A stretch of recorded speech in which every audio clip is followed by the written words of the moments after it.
from Lagos. This is Lunchtime Politics. I'm Jeffrey Uzoma. Let's bring you the big stories we're tracking at this very hour.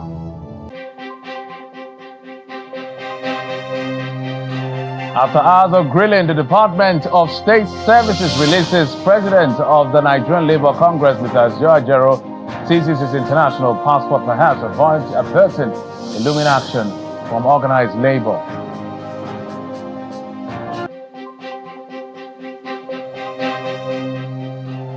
Persons convicted for corruption should not be granted state pardon to serve as deterrent to merchants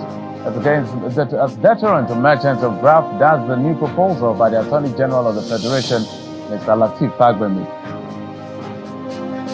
Well, if the proposal by the Minister of Justice is anything to go by, there may soon be a move to stop granting state pardon for those convicted of such corruption practices. That proposal by the Attorney General of the Federation and Senior Advocate of Nigeria, Lateef Fagbemi, was conveyed at a roundtable organized by the Independent Corrupt Practices and Other Related Offences Commission for State Commissioners for Justice. Mr. Fagbemi said he would suggest in the next constitutional review that those found guilty of corruption should not enjoy the prerogative of mercy. He also stressed the importance of collaboration among all stakeholders, particularly the Attorneys General, in the fight against corruption, calling on them to avoid allowing nepotism, political witch hunting, rivalry, and bigotry to influence their actions in an attempt to appease their governors.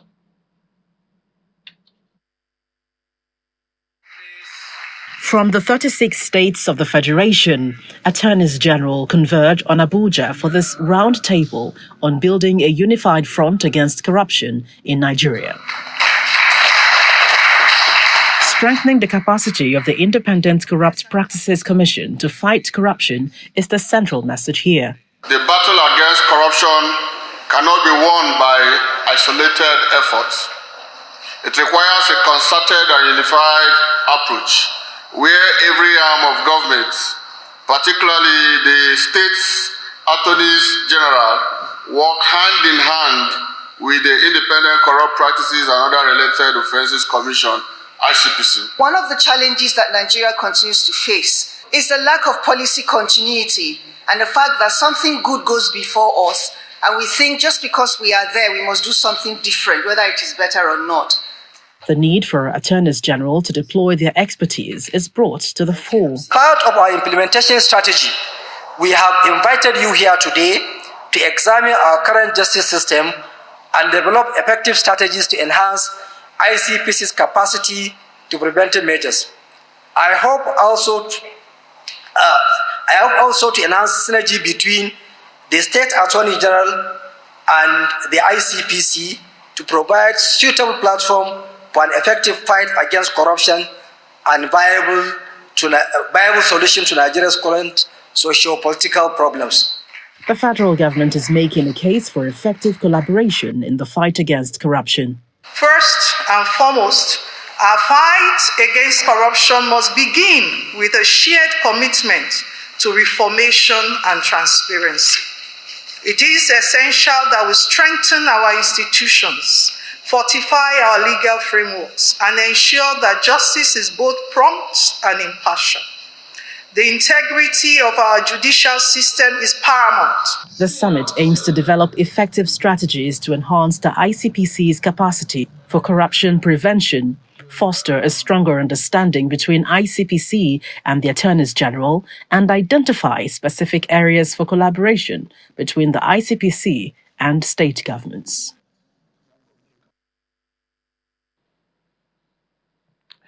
Moving on to more stories now. The Inspector General of Police, Mr. Kayode Gbetokun, has ordered the homicide section of the FCID, that's in Abuja, to embark on a comprehensive investigation into alleged killing of Mr. Kwenam Abdul Kayim Ishola, a student of Kwara State Polytechnic in Ilorin, Kwara State, which occurred on September the 4th, 2024.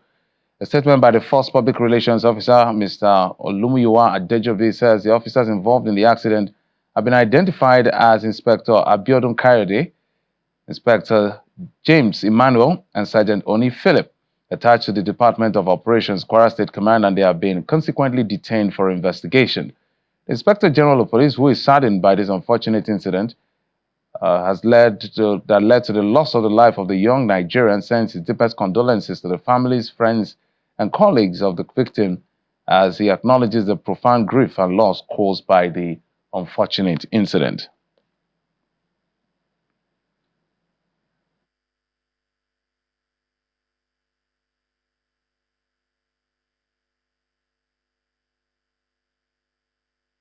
Well, let's also tell you that the president of the Nigeria Labour Congress, Mr. Ajaero, has been restricted to Nigeria after the Department of State Services, DSS, seized his international passport and released him after hours of grilling.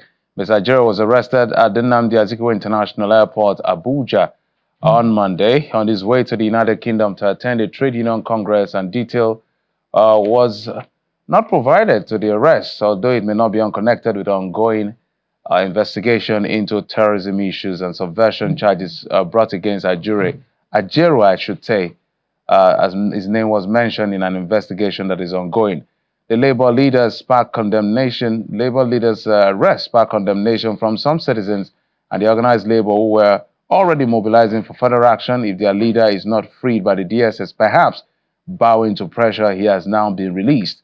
Lately, the federal government has come under fire for seen to be intolerant to dissenting voices, with some of his approach to critics of the Tinubu administration using sometimes Gestapo tactics to arrest vocal voices against the government.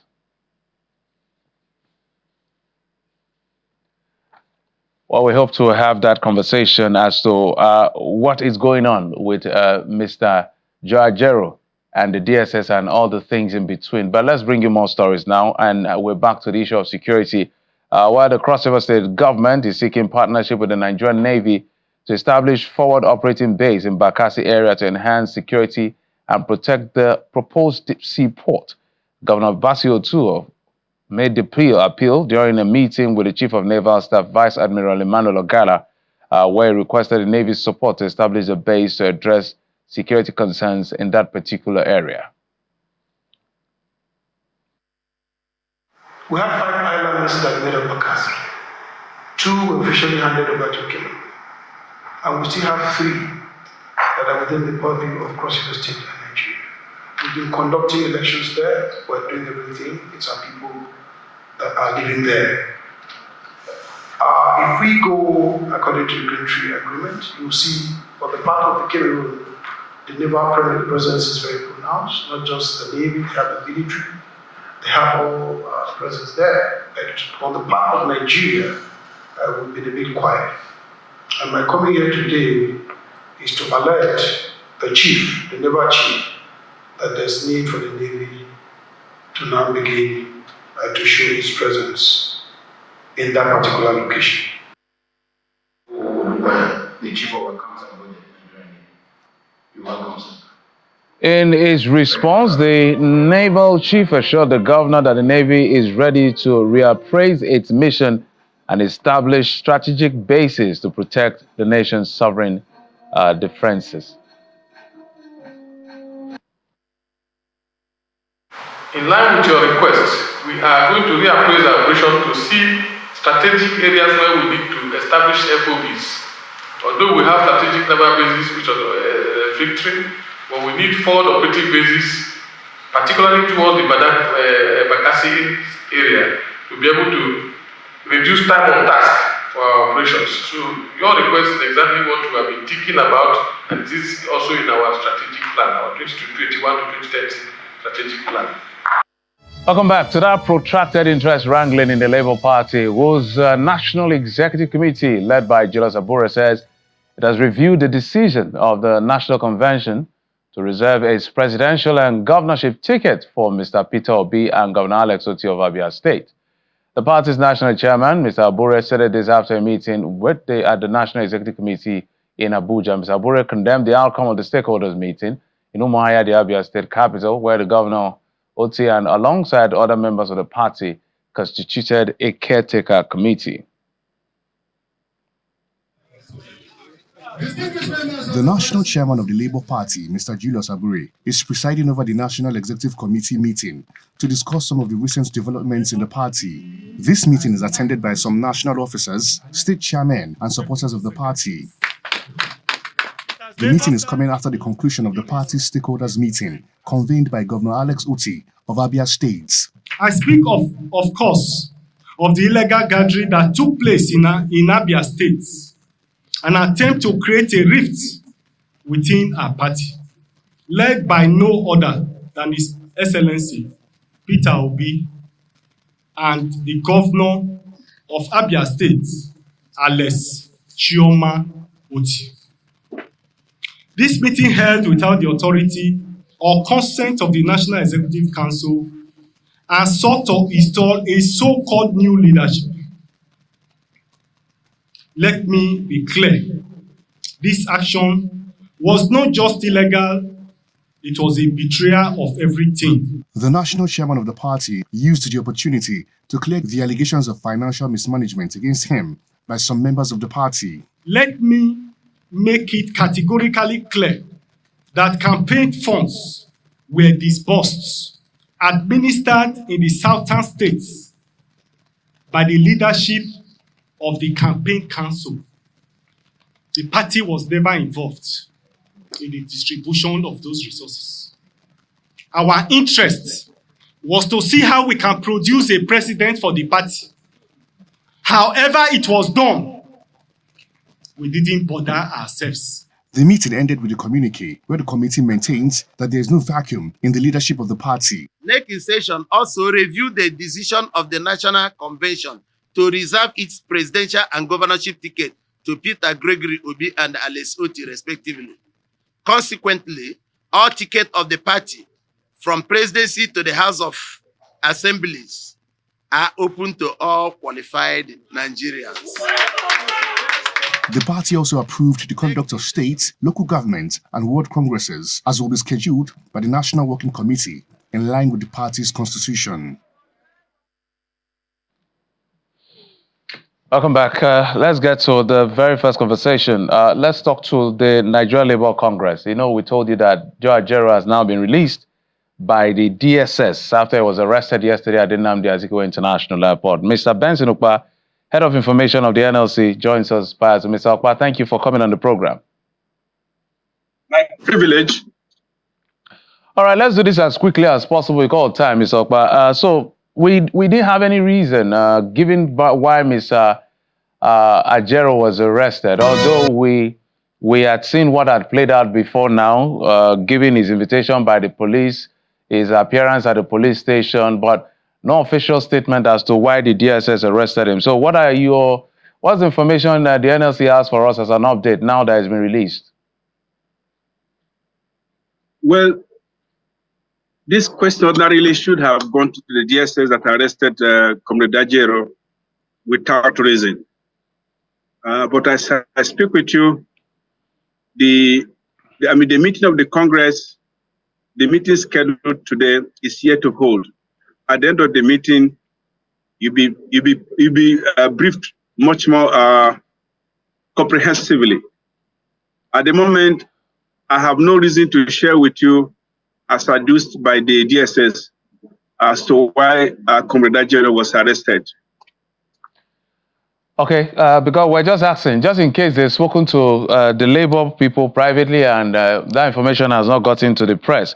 So, but was there, when Mr. Ajaero was invited by the police for the charges they leveled against him, from treason to subversion to cybercrime, was there any provision when he appeared before them for the investigation or whatever it is with Mr. Femi Falana? When Ajaero appeared before the police?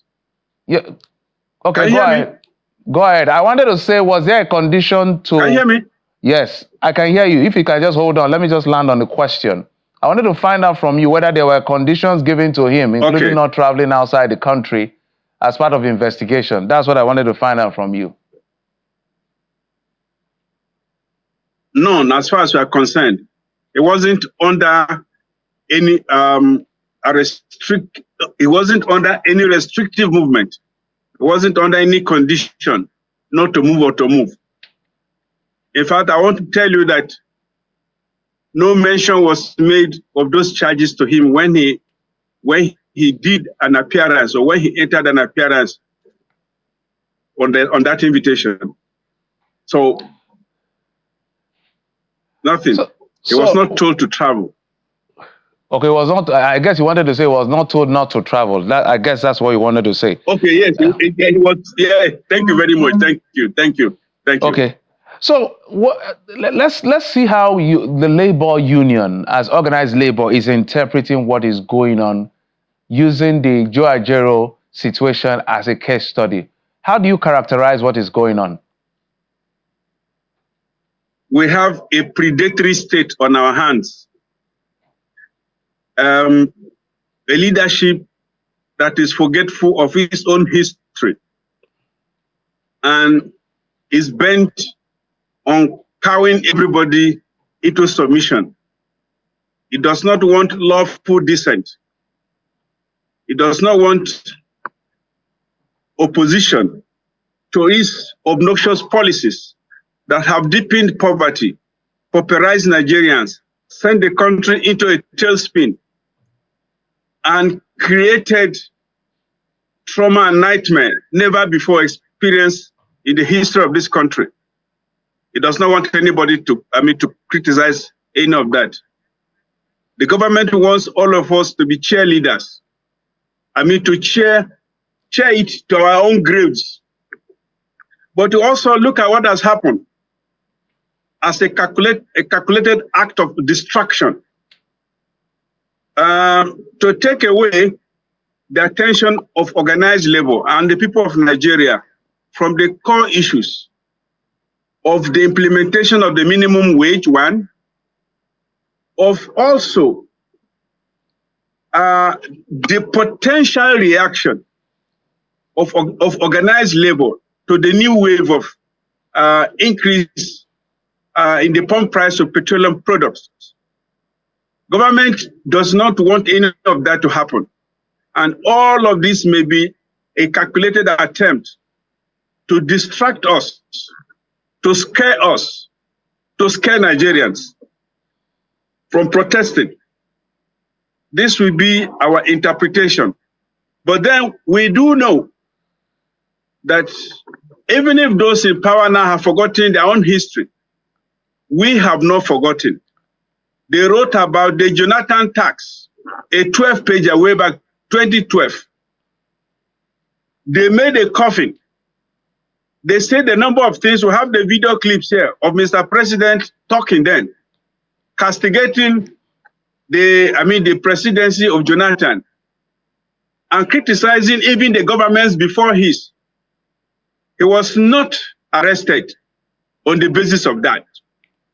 So I do not know why suddenly now his government has decided to don on the coat of infallibility. But then would want to say that we are made in the Nigerian image. That is the image of robust courage. And we're not going to yield to the intimidation or the tactics of the state. Yeah, Mr. Opa, that's exactly what my next question will be, because people are saying that, accusing the government that the government is stifling voices by their tactics or antics, if you will. So my question is to the labor union that you are representing here. Is the labor intimidated? Are you worried about anything, or these are just emboldening your resolve? Thank you very much for your kind question. We are not frightened. We are not scared. If anything, our resolve has been strengthened by way of the fact that this government has defined itself by its conduct, by its irredeemably selfish and self-centered behavior. Okay, just before we go, just last question. What is the latest update as far as the minimum wage is concerned? Because at the end of the day, we need to condense all of the noise and bring some substance to the conversation. Is there any update as to the minimum wage? I know it was deferred in terms of implementation. Perhaps, is there an update you want to share with us, or it remains a status quo based on the last update we got from government? Yeah, I would want to tell you that that the national minimum wage law still remains a valid law, which all responsible citizens and organizations are expected to obey or implement. Nothing has shifted from that position. We are also aware that some entities have set up committees for the calculations of how do they put it now? Please, just after the minimum wage, you go to adjustment. Thank you very much.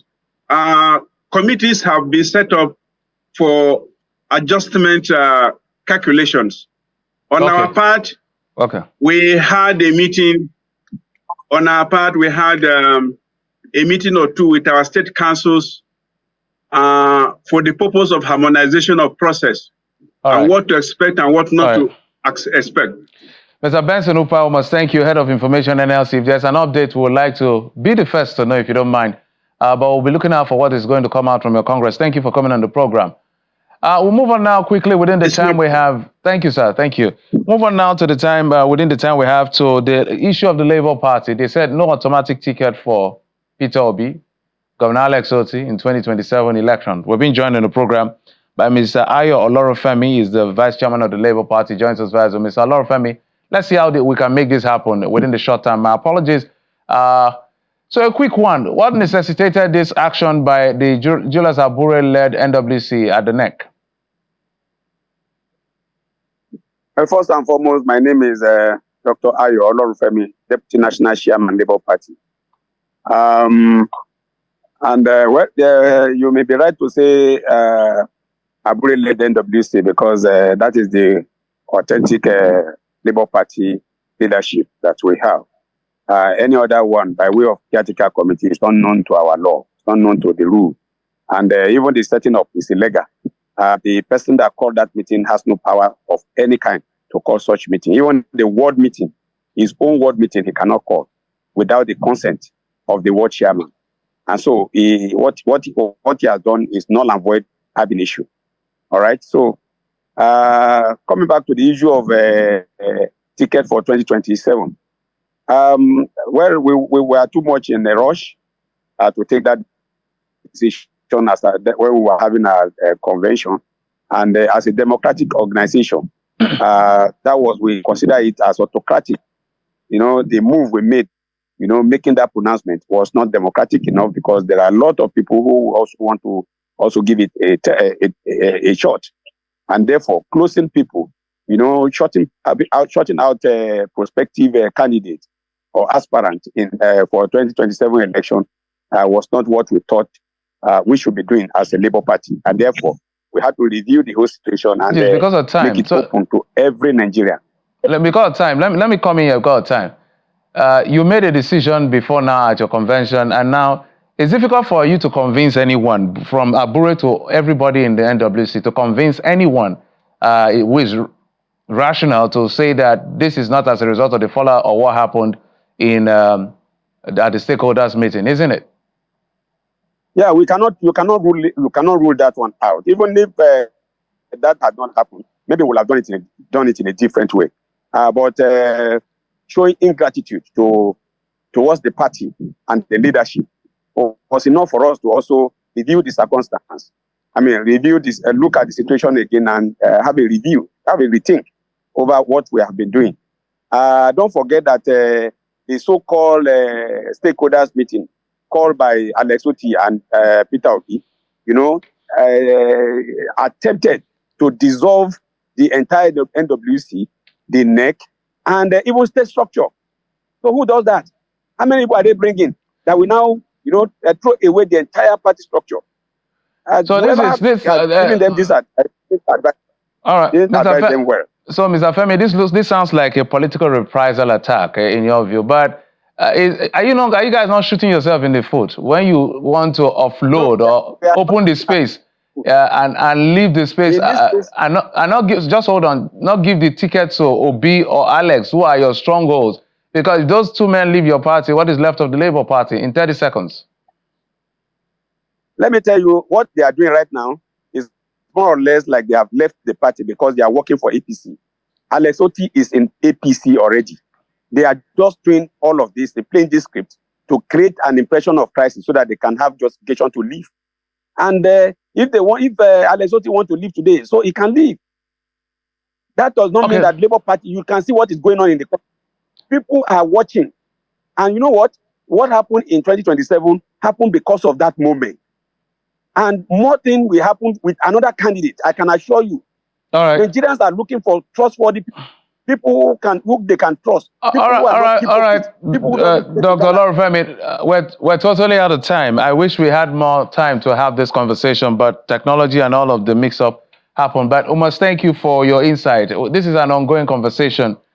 Deputy National Chairman of the Labour Party, Dr. Ajaero Olorunfemi, thank you for coming on the program. And that's it on the program. Thank you for your time and company. I'm Jeffrey Uzama. You've been served on Lunchtime Politics.